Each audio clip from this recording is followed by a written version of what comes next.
100 ஆண்டுகளுக்கு முன்பு கோட்டயம் மாவட்டம் வைக்கம் மகாதேவர் கோவில் இருந்த தெருவில் உழைக்கும் அடித்தட்டு மக்கள் நடக்க அனுமதி கிடையாது.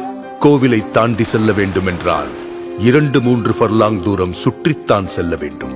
மாதவன் என்னும் வழக்கறிஞர் வழக்காடுவதற்காக நீதிமன்றத்திற்கு சென்று கொண்டிருந்தார்.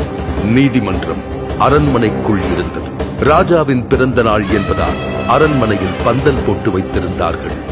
நீதிமன்றமும் பந்தலுக்குள் அகப்பட்டுக் கொண்டது. யாருக்கும் எதற்கும் அசைந்து கொடுக்காத விஷ விருட்சங்களாக வளர்ந்து நின்ற சாதியும் மதமும் மாதவனுக்கு அனுமதியை மறுத்தது.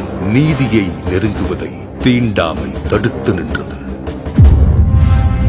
மாதவன் விடவில்லை.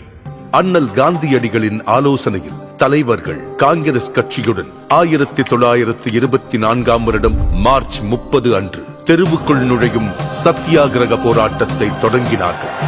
உயர் சாதியினரும் விடவில்லை. வைக்கம் போராட்டத்திற்கு எதிரான இயக்கத்தை உருவாக்கினர். காவலர்கள் போட்டிருந்த தடுப்பை கூட நெருங்க விடாமல் போராட்டக்காரர்களை தடுத்தார்கள், மிரட்டினார்கள். கண்ணிருந்தால் தானே பாதை தெரியும் என சுண்ணாம்பு நீரை கண்ணில் வீசி பார்வையை பறித்தார்கள். போராட்டம் தளராமல் தொடர அரசனுக்கு மூக்கு வியர்த்தது. டி.கே. மாதவன், கேசவ மேனன், ஜார்ஜ் ஜோசப் என 19 தலைவர்களையும் கைது செய்தார். போராட்டத்தை வழிநடத்த தலைமை இல்லை. சிறையில் அடைப்பட்ட தலைவர்களுக்கும் வேறு வழியில்லை. காங்கிரஸ் கமிட்டிக்கு கடிதம் எழுதினார்கள். நீங்கள் வந்து போராட்டத்திற்கு உயிரூட்ட வேண்டும், இல்லையென்றால் அரசரிடம் மன்னிப்பு கேட்டு போராட்டத்தை கைவிட வேண்டிய நிலைக்கு தள்ளப்படுவோம் என்றது கடிதம். போராட்டத்தை தாங்கி பிடிக்க இரும்பு கரமே வந்தது.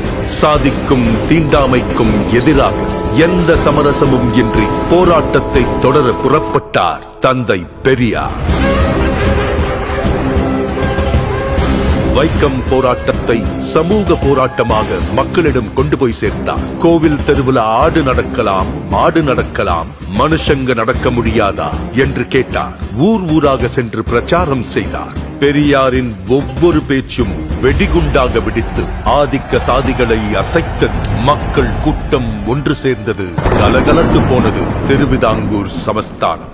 பெரியார் பேசுவதற்கு நீதிமன்றம் தடை விதித்தது. தங்கள் உத்தரவுக்கு மதிப்பளிக்க முடியாமைக்கு வருந்துகிறேன் என பெரியார் பதிலடி கொடுத்தார். கைதும் செய்யப்பட்டார்.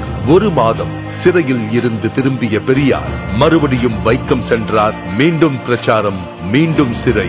இம்முறை 4 மாத கடுங்காவல் தண்டனை. மலையை சிறை என்ன செய்துவிட முடியும்?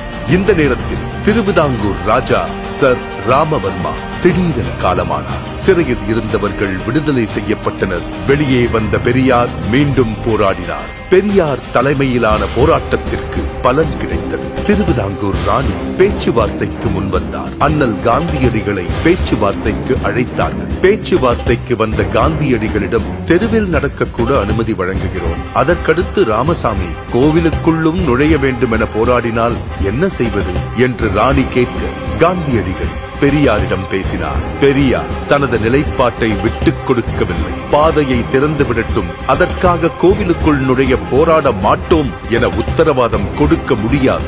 வேண்டுமென்றால் இப்போதைக்கு அதற்காக போராட மாட்டோம் என சொல்லுங்கள் என்றார் பெரியார். பெரியாரை தன் வழிக்கு கொண்டு வர முடியாது என காந்தியடிகளுக்கு புரிந்தது. பெரியாரின் நிபந்தனையை ராணியும் ஏற்றார். கோவிலை சுற்றியிருந்த 3 தெருக்களிலும் உழைக்கும் மக்களின் பாதங்கள் பதிந்தன. 1925ஆம் ஆண்டு நவம்பர் மாதம் போராட்டம் வெற்றி கண்டது.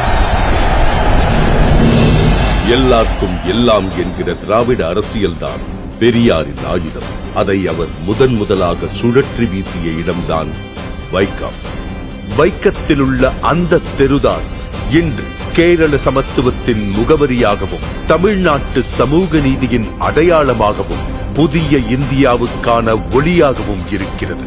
இம்மாபெரும் போராட்டத்தின் தொடர்ச்சியாக பொது உடைமையும் சமூக நீதியும் சமத்துவமும் தழைத்தோங்கும் ஆட்சியை அளித்து வருகிறார் கேரள முதல்வர் உயர் திரு பினராயி விஜயன் அவர்கள். அனைத்து சாதியினரும் அர்ச்சகராகலாம், என சட்டம் இயற்றினார் முத்தமிழறிஞர் டாக்டர் கலைஞர் அவர்கள். அதை நடைமுறைப்படுத்தினார் தமிழ்நாடு முதல்வர் உயர் திரு மு.க. ஸ்டாலின் அவர்கள். பெரியார் வகுத்து தந்த சமூக நீதி பாதையில் வீறுநடை போடுகிறது மாண்புமிகு தமிழ்நாடு முதலமைச்சர் திரு மு.க. ஸ்டாலின் அவர்களின் தலைமையிலான சமூக நீதி காக்கும் அரசு. 100 ஆண்டுகளை தாண்டியும் பெரியாரின் பகுத்தறிவு ஓர் ஆயுதமாய் பழமைவாதத்தை வேரறுத்து வருகிறது.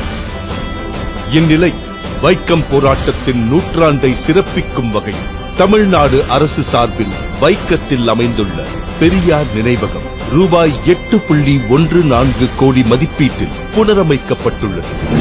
ஓர் உரிமை போராட்டத்தின் நினைவுகளை தமிழ்நாடு, கேரளா ஆகிய 2 மாநிலங்களும் இணைந்து கொண்டாடுவது சமூக நீதி பயணத்தின் முத்தான தருணம். இந்தியாவின் கவனம் இதை நோக்கி திரும்பும்.